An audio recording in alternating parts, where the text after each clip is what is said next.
Sabe, essa é apenas minha própria opinião. Mas acredito nisso. Acredito que Pedro estava com ciúmes de João. Porque eu conheço a personalidade de Pedro. Está registrado na Bíblia pelo menos 7 vezes que João disse: eu sou o discípulo amado de Jesus. Agora, não sei você, mas eu teria muita dificuldade para lidar com isso. Sim, eu sou o discípulo a quem Jesus ama. Agora, o Mike, eu e o pastor Shepard estávamos conversando sobre isso. É provável que ele tenha tido uma grande revelação de que Deus o amava. Ele não estava tentando ser o espertalhão, mas, no entanto, se você tivesse algum tipo de insegurança ou ciúme em você, isso seria irritante, sabe? Eu sou o discípulo a quem Jesus ama. Bem, em João 21, começando no verso 14, a maioria de vocês vai lembrar disso. Jesus disse a Pedro: Pedro, você me ama? Sim, Senhor, sabes que eu te amo. Alimente minhas ovelhas. Segunda vez: Pedro, você me ama? Sim, Senhor, sabe que eu te amo bem. Alimente minhas ovelhas. Pela terceira vez ele perguntou: Pedro, você me ama? Agora isso está começando a incomodar Pedro, porque Jesus continuava perguntando a mesma coisa de novo, e ele disse: sim, o Senhor sabe que eu te amo. Alimente minhas ovelhas. Bem, esta é uma espécie de nota de rodapé para essa mensagem, mas o resumo de tudo isso é: bem, se você realmente me ama, então vá ajudar as outras pessoas.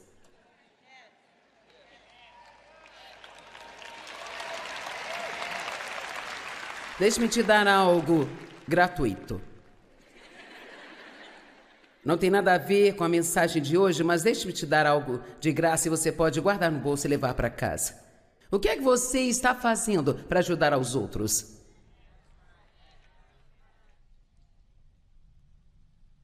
Vocês ficaram muito quietinhos. Cada um de nós deveria estar ajudando outras pessoas. Não tem como nós sermos egoístas e felizes.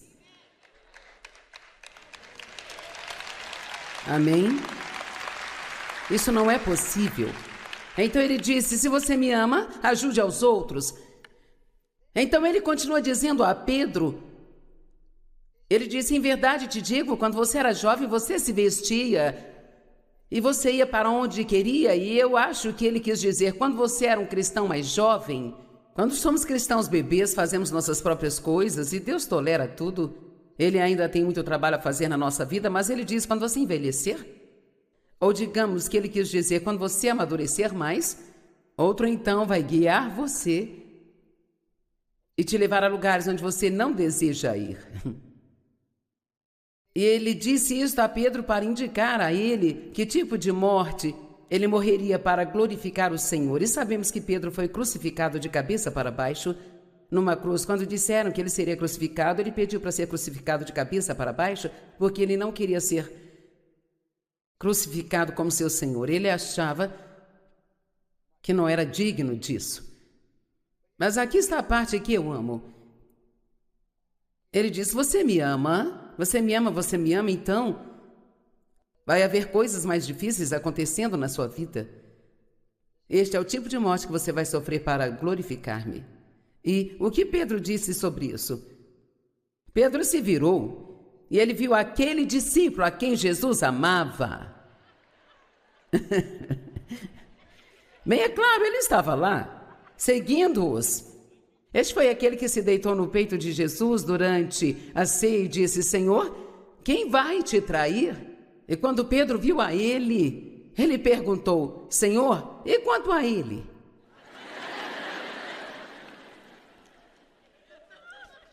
Sabe, essas pessoas eram gente como a gente. Quero dizer, eles tinham discussões, andavam pela estrada com Jesus discutindo sobre qual deles era o maior, sabe? E quanto a este homem, o que vai acontecer com ele? Agora ouça. Jesus respondeu: se eu quiser que ele permaneça vivo até que eu volte, o que você tem com isso? Em outras palavras, se eu conseguir deixar tudo claro, porque eu só tenho mais 9 minutos, Sabe, aquilo que Deus decide fazer com as outras pessoas absolutamente não é da nossa conta.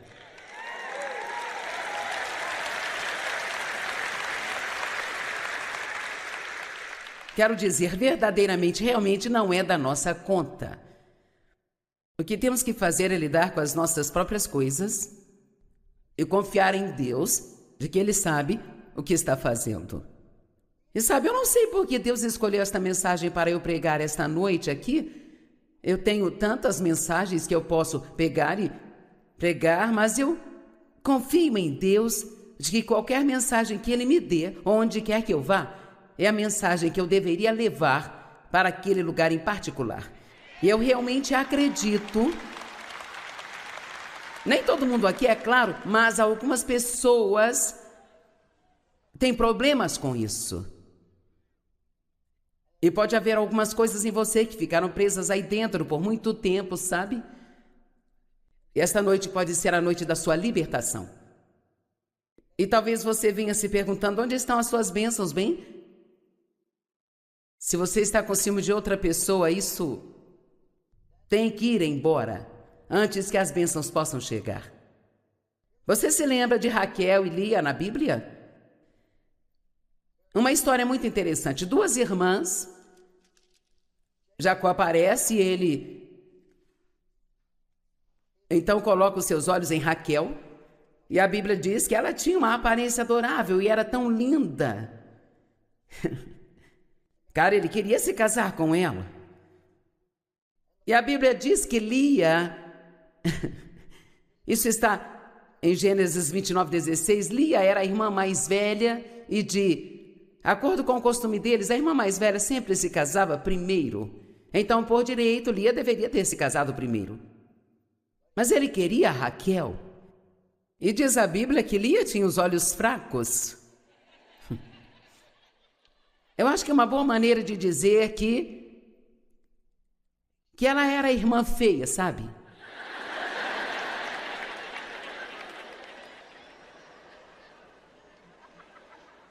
E eu poderia ser mais legal e dizer que ela não era tão atraente, mas eu quis ir direto ao assunto. E talvez haja alguém aqui hoje e você se sente como a irmã feia da família. Talvez haja um homem aqui e você tem um irmão que era a estrela em todos os esportes e você mal conseguia quicar uma bola ou talvez você tenha um irmão que era extremamente inteligente, sempre tinha ótimas notas e você se esforçava e passava por apertos. E eu me pergunto, quantas pessoas estão aqui nos assistindo ou online ou em outras mídias e você tem alguém lá na sua própria casa, um irmão a quem você não conseguia amar somente porque ele tinha algo que você não tinha e você ficava com ciúmes. E sim, vou fazer um apelo hoje, então prepare-se.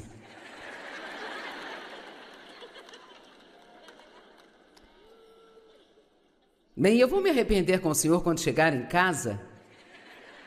Não, a Bíblia diz, confesse seus pecados uns aos outros para que possam ser curados e restaurados. Não há nada melhor para nós do que chegar na frente de todos e dizer, sim, eu tenho problema com isso. E estou confessando. Algo rompe dentro de você quando faz isso. Amém? No entanto, acredito que muitas centenas de milhares de pessoas para quem esta mensagem vai pela internet e várias outras mídias, realmente temos um número muito grande.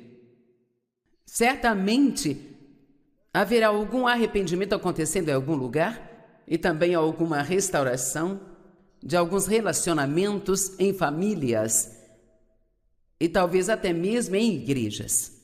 Sim, há ciúmes nas igrejas. E então Jacó trabalhou 7 anos para ter Raquel. E Labão, seu tio, embebedou e ele acordou na manhã seguinte com Lia, com seus olhos fracos, ao lado dele. Tenho certeza que ele ficou chateado com isso, mas sabe do que ele esqueceu? É provável que tenha se esquecido de todas as coisas que fez com Esaú. Porque sabe, tudo que vai e volta.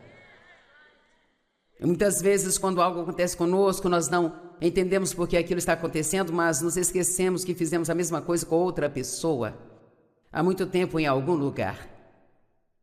Amém? Então ele teve que trabalhar mais 7 anos. E então finalmente teve Raquel. Mas sabe o que eu acho realmente interessante sobre essa história? É que Raquel não podia conceber filhos.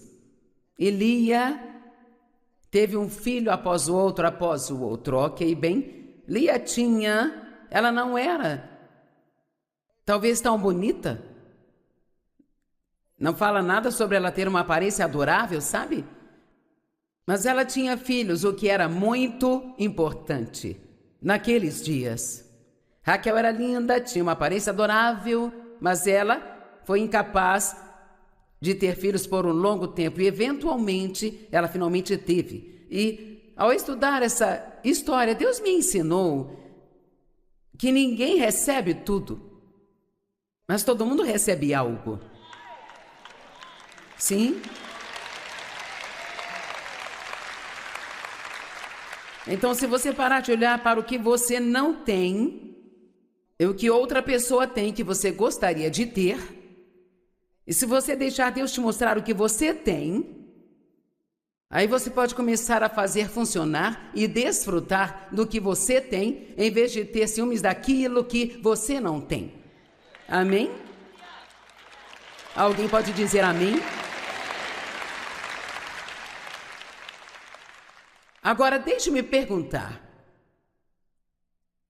Se você está aqui hoje, você tem, ou teve, porque hoje você vai se livrar disso, um problema nesta área. Se há alguém na sua família, um amigo, alguém com quem você trabalha, alguém lá na sua igreja,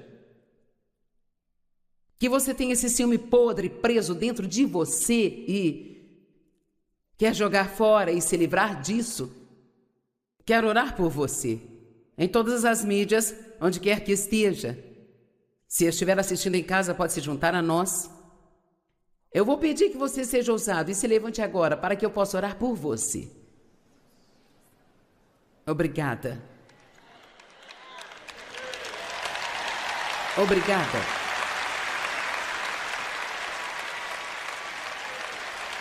A melhor maneira de ser liberto é sendo honesto. Bem, temos todas aquelas pessoas na galeria. Não vejo quase nenhum de vocês levantados. Aí estão vocês.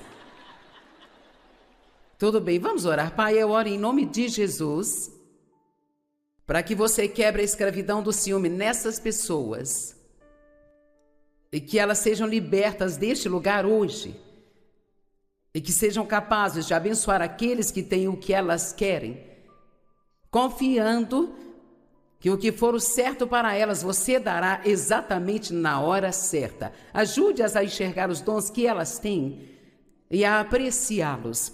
E se precisarem ir fazer as pazes com alguém, eu sinto especialmente que há alguns irmãos que precisam ir e simplesmente fazerem as pazes. E talvez até mesmo se arrepender com as pessoas de terem ciúmes delas, para que possamos ter cura no corpo de Cristo e a sua forte unção de volta e sermos testemunhas para o mundo. Eu agradeço, Pai, por quebrar essas cadeias e por libertar todas essas pessoas, em nome de Jesus. Amém. Amém. Deus abençoe.